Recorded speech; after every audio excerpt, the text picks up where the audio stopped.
તો ખોડલધામ ચેરમેન નરેશ પટેલે કેસ પરત ખેંચવાના નિર્ણયને આવકાર્યો. પાટીદાર આંદોલન સમયના 14 કેસ પરત ખેંચવાનો નિર્ણય આવકાર્યો હોવાનું કહેવું છે નરેશ પટેલનું. સરકારના નિર્ણય અંગે ખોડલધામ ટ્રસ્ટ વતી મુખ્યમંત્રીનો આભાર માનવામાં આવ્યો. આંદોલનકારી અને સરકાર વચ્ચે તાલમેલ સાધવા ખોડલધામના પ્રયાસો હતા. સરકારના નિર્ણયથી અનેક પાટીદાર દીકરા દીકરીઓને રાહત મળશે એવું કહેવું છે નરેશ પટેલનું.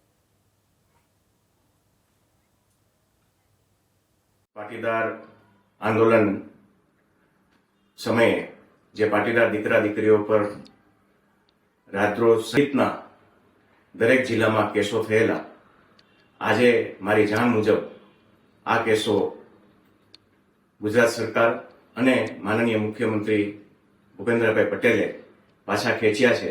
તે બદલ ખોડલધામ ટ્રસ્ટ મુખ્યમંત્રીશ્રીનો ખૂબ ખૂબ આભાર માને છે.